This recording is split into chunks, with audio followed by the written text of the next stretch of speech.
Good evening, everybody. Welcome back, or welcome, whichever the case may be. I'm Gina Green, and I'm a K-2 MOID teacher. Moderately intellectually disabled is what MOID stands for. And I am finally getting around to the promised second part of Unique Learning System. I had promised everybody that I would do 2 parts.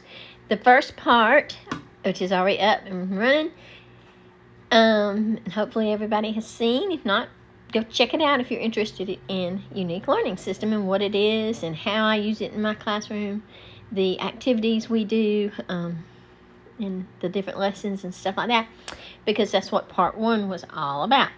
Well, tonight, part 2 is about the assessments. I didn't want to do it all in one video because it's a long video. Unique Learning has a lot of stuff in it, and I don't even use everything in Unique Learning. So with my first one, I just went over the things that I do in my classroom.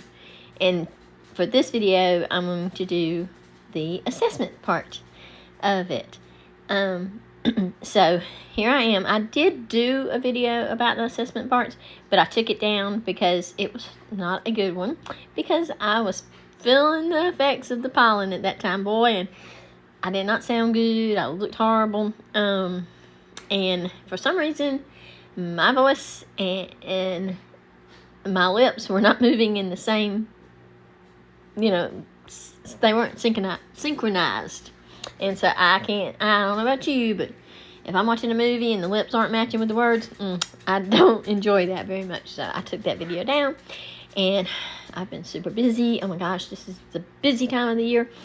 And so I just haven't been able to get to the video. I'm so sorry it took so long if you have been waiting for it. So here it is, and let's get to it.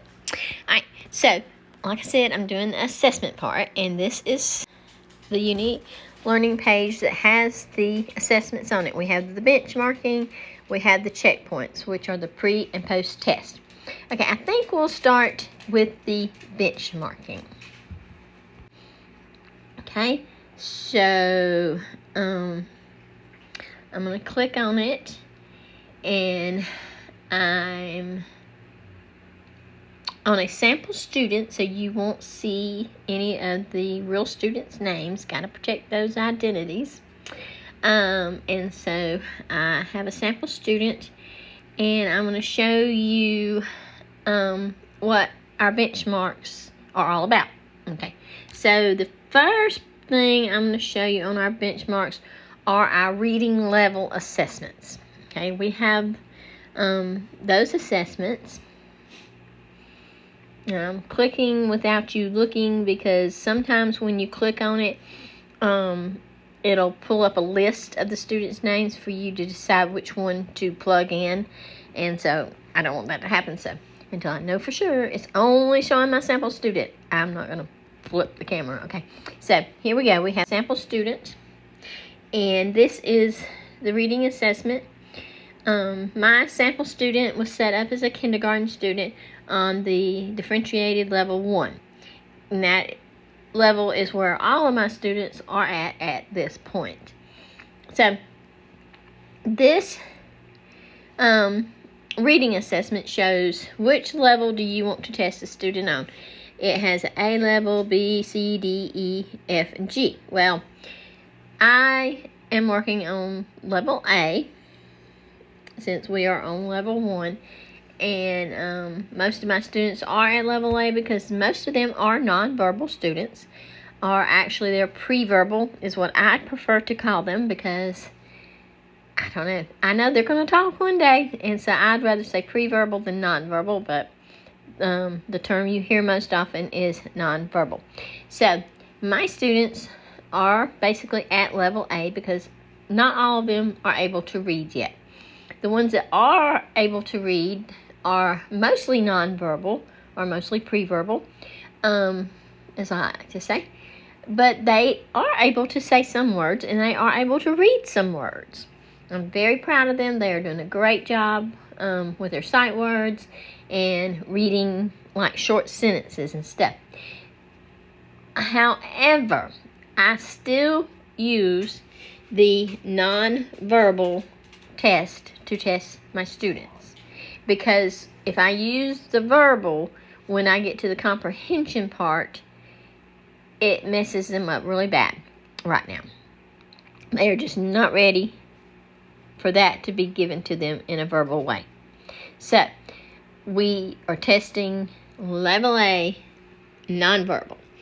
Okay, and there's 2 books on this level that my students are tested on. The first one is I Eat, and I'm going to show you what it looks like. And the other one is I Can. They're basically set up the same way. One just says I eat, and it talks about things you eat. And then the other one's I Can, and talks about things you can do.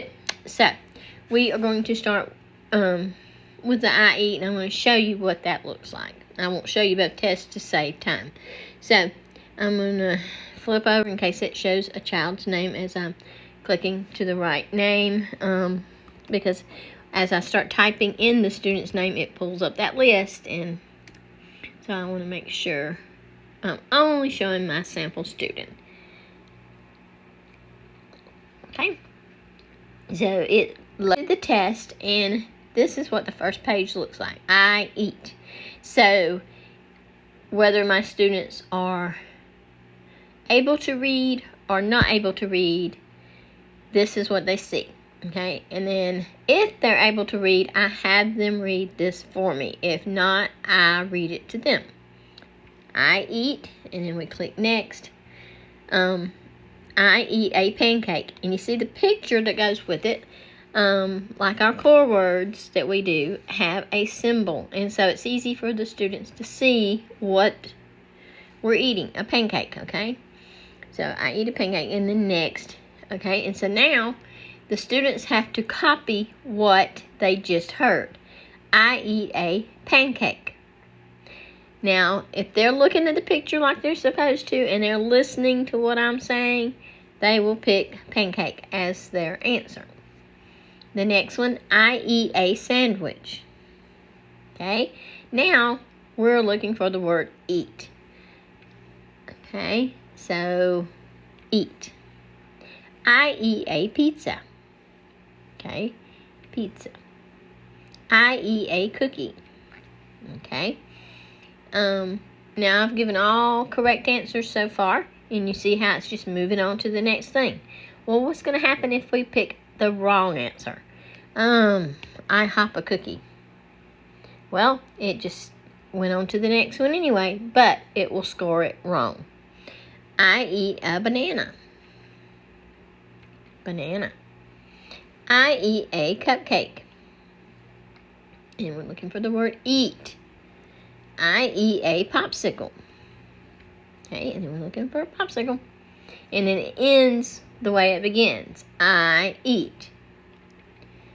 And then the word we're looking for is eat. Okay, so since I marked one wrong, this is what the total score came out as, is 87.5%. If I want to, I can write notes in here about how the student tested. Okay, so now we are ready for the comprehension part. Okay, so see, let me back up a little bit so you can see it better. So we have 3 pictures, and we have the no response button. So if the student does not respond after so many minutes, then we'll hit the no response and move on from there. So the question is, what is something from the story that we can eat? Well, we talked about all 3 of those. So any one of those will be a correct answer. Okay? What in the story, what food in the story is yellow? Well, hopefully they know their colors, and they're going to choose the banana. Okay? What food in the story is cold? Popsicle. What food in the story is sweet? Now, most of us know that a cookie is sweet, right? But would you believe, I would say probably 8 times out of 10 when I give this test, for some reason, my students choose spaghetti. And I can kind of see where they're kind of getting that from, because the sauce sometimes in spaghetti is a little bit sweet tasting. So maybe that's where they're getting from. I don't know. But it's funny. That's the go-to that they always choose. Or not always, but I'd say, like I said, 8 out of 10. Okay, so, yeah. And so now it says, what is your favorite food from the story? Well, it doesn't matter which one they choose. They choose their favorite, but there's no right or wrong answer for that one, is there? So, okay. So their total score on the comprehension was a 4. Okay. And so we're going to continue.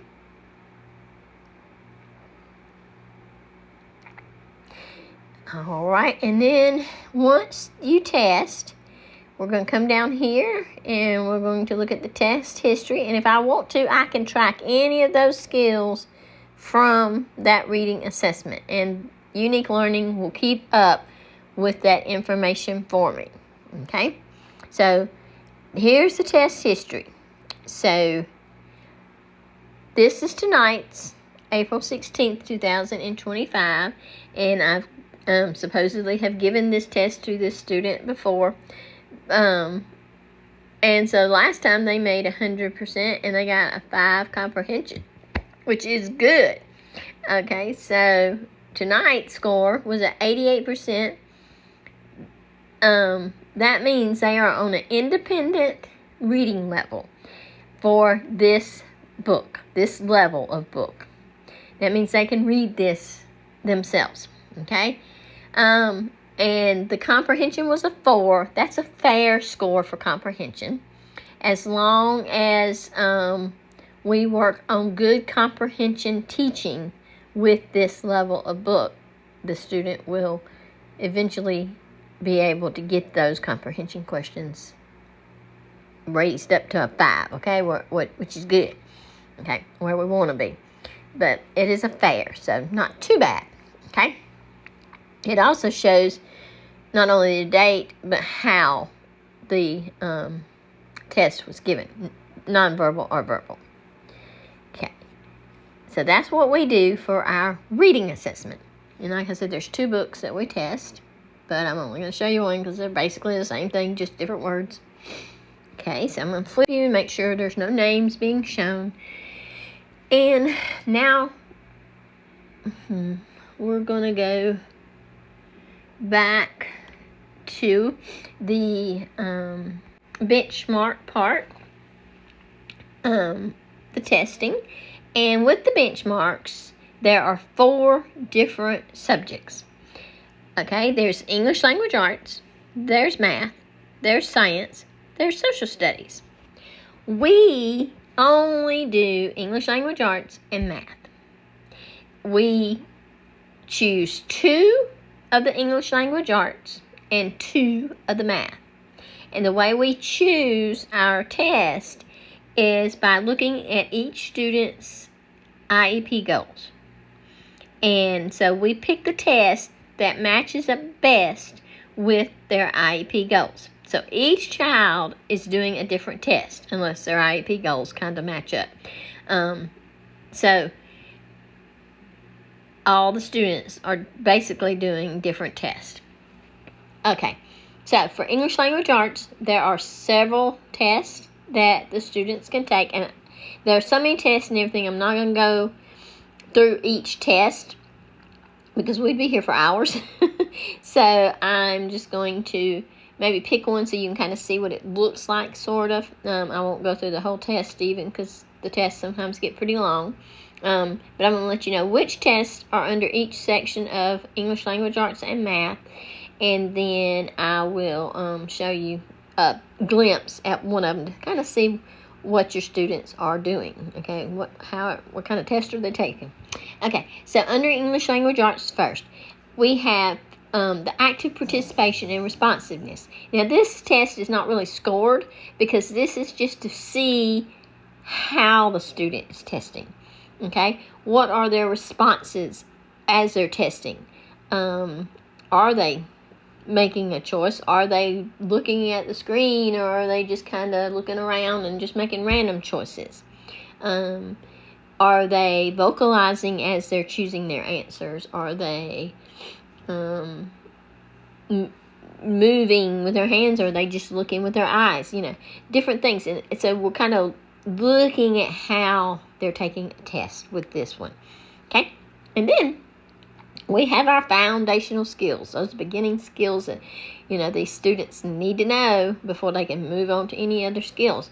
So the tests for those are environmental print match, and then a print concepts match, phonological awareness, emerging word awareness, letter match, environmental print, print concepts, phonological awareness, word awareness, syllable awareness, phonemic awareness, uppercase letter identification, and lowercase letter identification. There's a letter sound correspondence with the consonants. There's a letter sound correspondence with the vowels and digraphs. Okay, and that was 13 different tests under the foundational skills. We also have listening comprehension tests with 2 tests. One is where they're kind of identifying core words, the functional vocabulary, following one-step directions. And then comprehension 2 is more explicit comprehension, questions that they have to answer. It's the content understanding. Okay, and then we even have decoding test with 5 different skills under those tests. We had the consonant, vowel, consonant, and digraphs, the consonant, consonant, vowel, consonant, and silent E, R-control vowels and vowel teams, multisyllabic words, irregular vowels, and ending consonants. Okay, then we have a spelling test, and the spelling test has 5 different lists.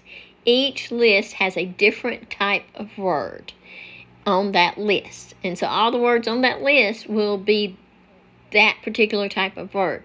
So like on spelling test 1, it's vowel consonants and consonant vowel consonants, and also some digraph spelling patterns. Okay, and 2 is talking about one-syllable words that have beginning and ending blends. Then we have different ones under list 3, list 4, list 5. Those are the spelling list. Okay, then we have a word recognition that has 10 different lists. And these are set up the same way the spelling words were, different words for the different lists, okay, or different types of words for the different lists. And there are 10 of those. We have 6 under vocabulary, and so these are the emerging categorization and opposites. And then we have sorting, opposites, and describing. We have related and similar words. We have word analysis, so students can understand what compound words are, common prefixes are, suffixes, inflections. And then we have the word analysis with morphology. So what does a word mean? Learning about the meaning of those words. Then we have figurative language. I know you've heard of similes, idioms, metaphors. That's what 5 is all about. And then 6, there should be one more. We said 6. That's only 5. 1, 2. I don't know.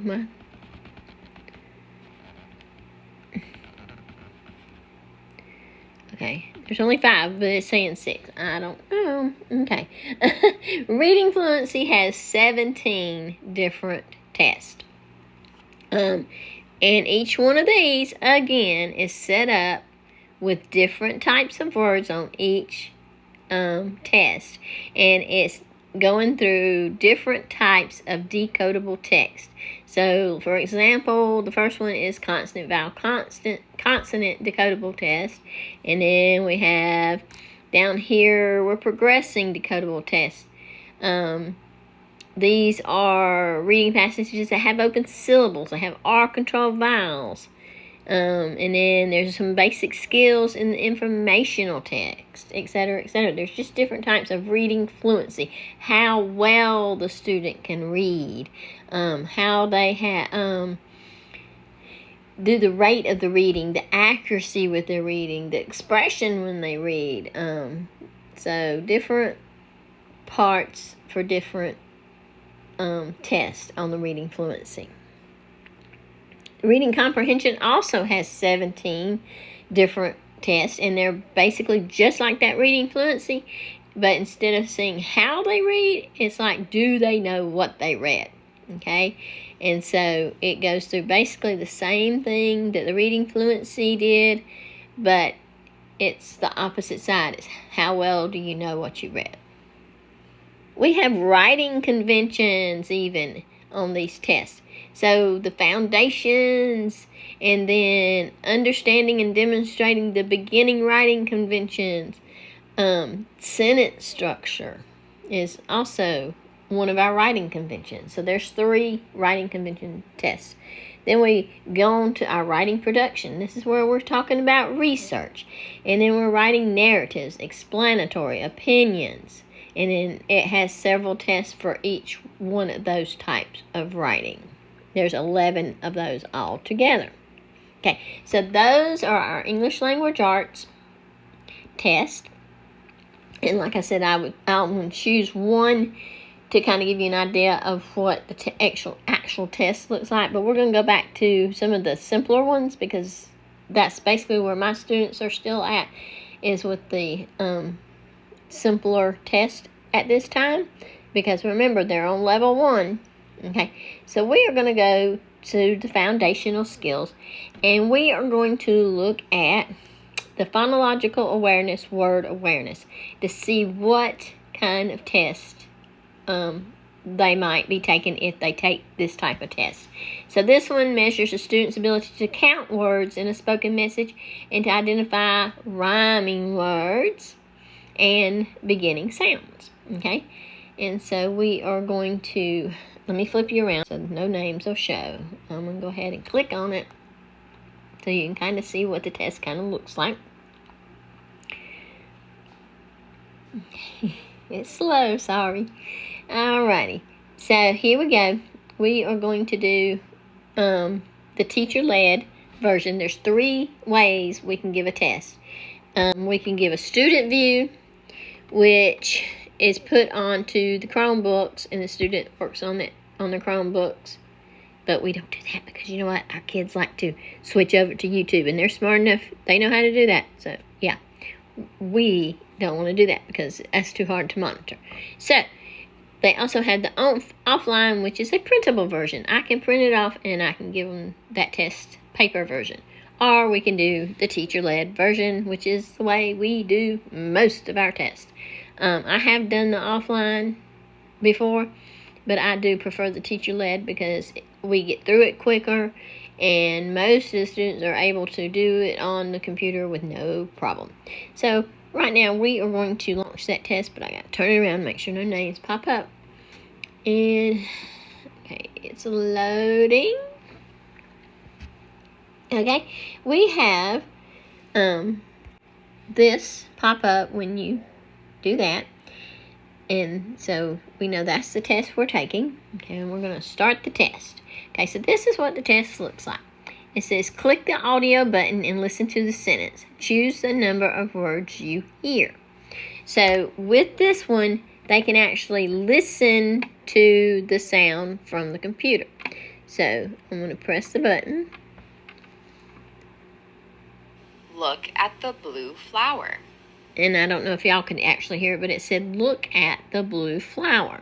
So now the students have to say how many words they just heard. 5. Okay, so 5. Let's see if it's correct or not. Okay, click next up at the top. Okay, and then it says listen to the sentence and choose the number of words you hear. So let's listen to the sentence. I like pizza. I like pizza. Okay. 3, Okay. And so that's basically what this test does. As you can see, this is the progress. So this is how long it takes. It takes a while. So I'm just going to kind of skip through and see if anything changes at the end, because sometimes the test will do different things. So let's look and see if it's going to do something different at the end. Yes. Okay. So the first part was listening to the word and telling how many syllables. Now there's a part, it shows a picture at the top, and it shows 3 pictures, and it says tap the pictures to listen and choose the word that rhymes with this one. Okay, it's got blank. So they're going to tap the picture. cat, Okay, then they're going to tap each picture and decide. car, hop, hat, Okay, so which one rhymes with cat? Okay, we're going to say hat. Okay, so again, they have a few of those, and so we're going to go through those to see if it does anything else, or if that's all they do on this one. Okay, now it is doing the same. Choose the word that starts with the same sound as. So we're going to click on the picture. mouse, Mouse. So what sounds like mouse? horse, moon, house, Okay, so we're going to click that one. Okay, so again, the same sound. There's a few of those. And the test is finished. Okay, and then so you click on finish and it tells you what you scored. And of course, this wasn't a very good score because we didn't do all the questions, right? So if for some reason they did not answer those questions, it was a no response, this would have been the final score. I can add a note to tell different things about the way they took that test. Did they need objects or pictures? Did they do an eye gaze? Did they actually make a motor movement, reaching up there and touching the screen? Did they vocalize, make some kind of sound, or did they say the words as they're taking the test? Was the quality of the response emerging, consistent, reliable? What kind of prompt? Natural, verbal, gestural, or physical? And about how long did it take to respond? So I can put in that information, and that will help us know more about how a student is testing. So we're going to go ahead and exit that test. Okay. And that kind of just shows you how the tests are set up for the benchmarks. Okay. So that was for our English language arts. And now we're going to go to our math section, okay? With math, it also has an active participation and responsive one, just like the English language arts, to see how the students take a test. Then we have some early math skills. We have 6 of those. And those are emerging spatial relationships, so the positional vocabulary words, emerging shapes, colors, match, sort, and identify. Spatial relationships using positional vocabulary. Shapes 1, match, sort, and identify basic shapes. Patterns 1, which is non-numeric patterns. So not patterns of numbers, 1, 2, 1, 2, or anything like that. It would be more like drum, guitar, stuff like that. Okay, so those are 6 different early math skills. We have 8 number sense skills, and this is where we get into our counting and stuff like that. So the first one is emerging counting and the cardinality. This is where we do rote counting, matching numbers, demonstrating one-to-one correspondence, counting and number identification from 0 to 10, counting objects 0 to 10, comparing and ordering sets 0 to 10. And then we have counting and number identification from 0 to 100. Okay, and then we even have place value, tens and ones, and place value, the hundreds place. We have comparing and rounding multi-digit numbers. So rounding up those numbers and rounding down those numbers. All right, and then we have 9 number calculations. Okay, and this is when we get into the addition, the subtraction, multiplication, division. So as the students get older and they get in the higher grades, they'll be working on some of these types of tests. Right now, they might be at the very beginning with composing and decomposing and addition and subtraction 1. Those are only word problems. Within 10, they might can do some of those at this time. But the rest of them pretty much are as they get into the higher grades. Okay, and then we have geometry, and that has to deal with shapes. So all kinds of tests on shapes. There's 7 in all. And then it even gets into points, lines, and line segments and angles, which will be for our older students getting into those higher grades. There's 7 geometry. Okay? Oops. We have 4 measurement ones, which it goes with the standard units and the non-standard units. It talks about volume, temperature, weight. We even have data tests talking about different types of graphs, pictographs, and then bar graphs, line plots, pie charts, line graphs, and then how to analyze the data that you get. Time, there are 6 different ones, and so they get harder, as you go down the list of tests. And so some of them are for the higher grades, 6 of those altogether. Okay, there's money. So again, it starts off simple, emerging, and then identifying bills, coins, and signs, the value, and then it starts getting a little harder. You got to add and subtract. You got advanced money skills, purchasing skills, advanced purchasing skills. There's 7 money tests. And then we get into fractions and ratios, which we definitely do not do that in kindergarten through 2nd grade. So those are things that they will be starting as they get into the higher grades. There's 5 of those tests. And there's decimals, which are also pretty much the higher tests. There's only 1 test on the decimals. So those are the math tests. And so those are our benchmark tests. And like I said, there's also science and social studies. I'm not going to worry about those at this time because we don't do those in our classroom. Like I said, we just choose 2 from English Language Arts and 2 from math that line up with our IEP goals, and that's where we test. Now, for our benchmarks, we do those 3 times a year. I'm trying to get back to the beginning over here so I can get to the checkpoints. We do our benchmarks 3 times a year. Sometimes I might do it more than 3 times just to kind of see if they've kind of made a little growth in between the 3 times. We do the beginning of the year, the middle of the year, and the end of the year. Or if it's something I know they really need to work on a lot, and I might give it to them as part of their progress monitoring for their IEP goals. But for the most part, it's 3 times a year. Okay, and then we also have our checkpoints, which are our pre and our post test.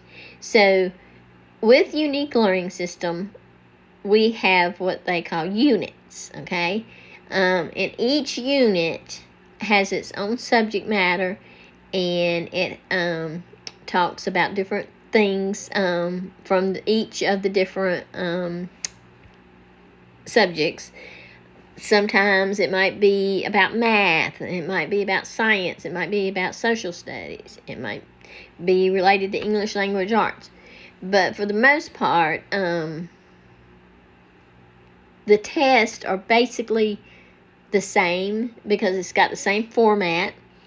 And I'm going to show you in a minute what they look like. And with our pre-test and our post-test, those are exactly the same. No differences at all, except one's a pre and one's a post. That's the only difference, is the name of it.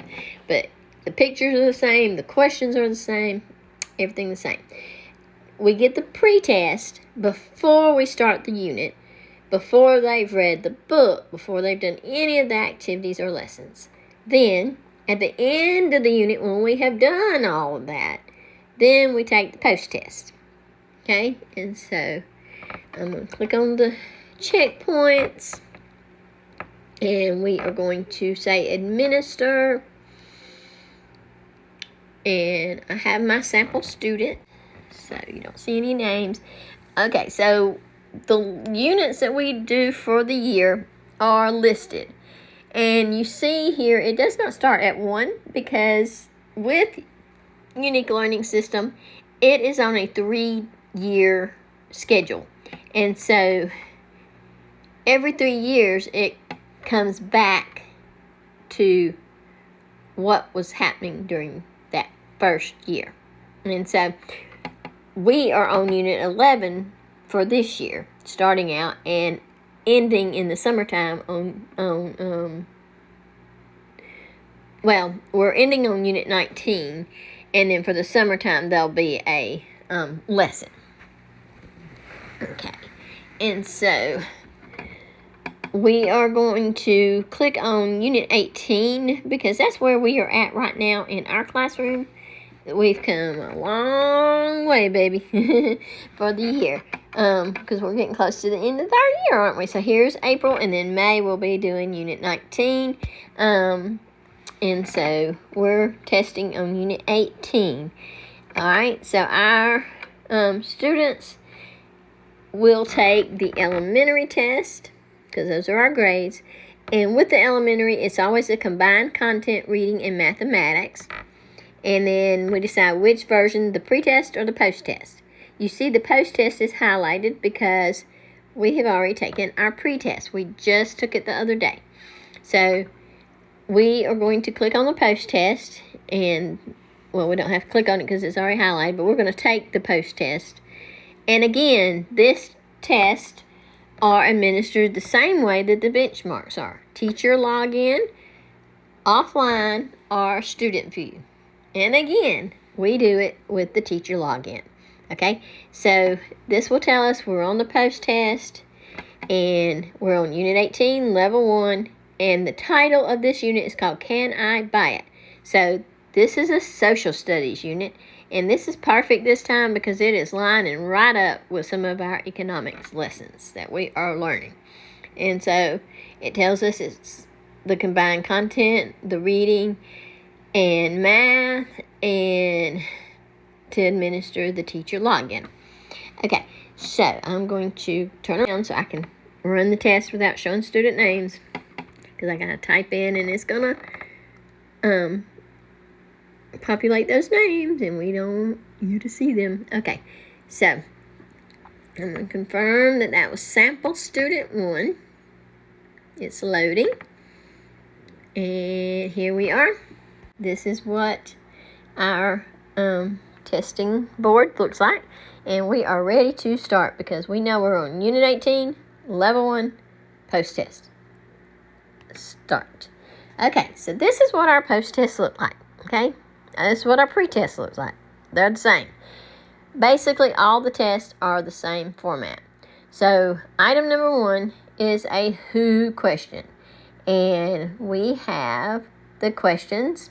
Okay, first of all, for attempt 1, the response options may be presented verbally. That means I can read them the question, but I cannot give any additional prompts.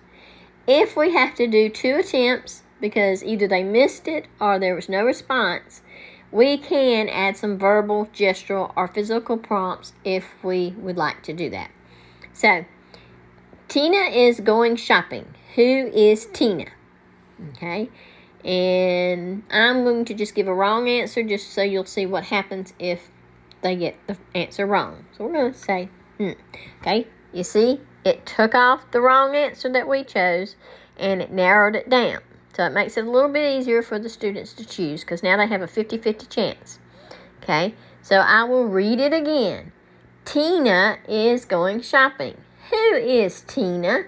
And then I might want to say, she is going shopping. Okay? So then they would click Tina. Okay. Tina goes to the store. Where does Tina go? I'm going to click on the correct answers. Worm begins with the letter W. Find the worm. You see your choices. Mason will buy a new toy. What will Mason do? Now, these get a little tricky for the students. If they're able to actually read the words, it does help with these. But if they know these picture symbols and know what they stand for, that makes it easier also. But sometimes they don't really know what that picture is standing for just yet. They may not know that just yet. So they may get a little confused and they may just pick one they like. So we're just going to continue with the correct answers on these. Okay. And then we had 3 pictures with several objects in the pictures. This is getting into our math part. So Paige has 7 cookies.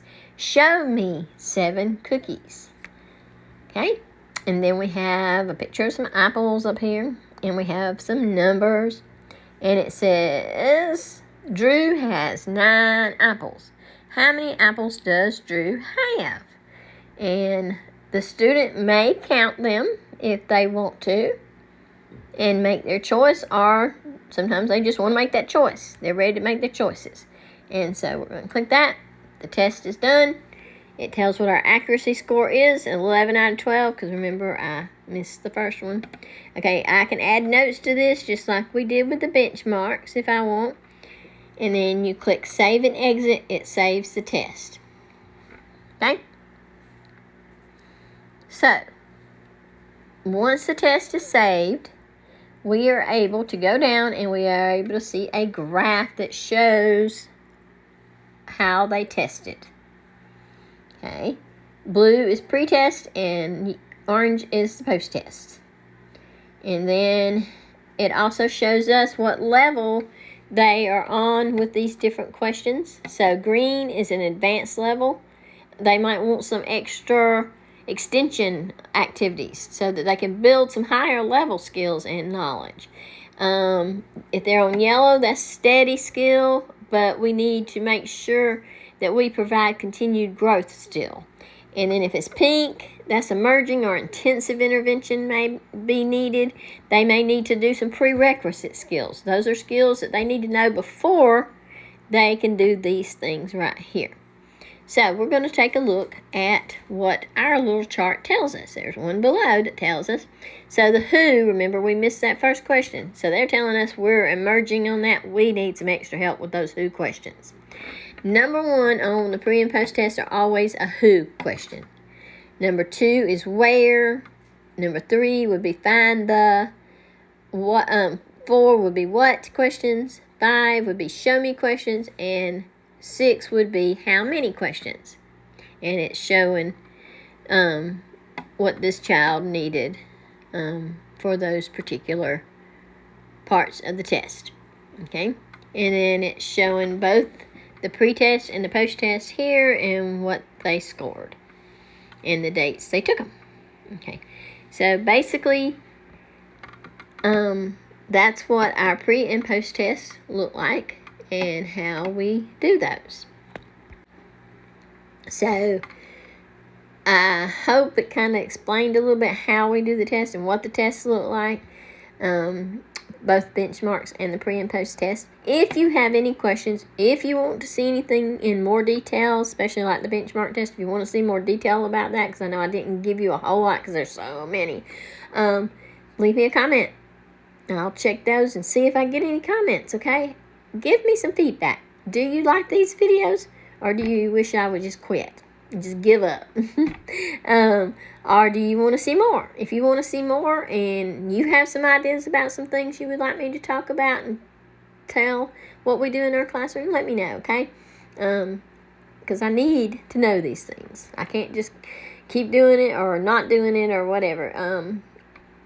I'm hoping that what I'm doing is providing some valuable information to my parents and my students, as well as providing valuable information to other teachers or anybody out there that's interested in this sort of content, okay? So let me know what you think. All right. Well, this is getting to be a pretty long video, so I'm going to let you go. That was part 2 of Unique Learning System.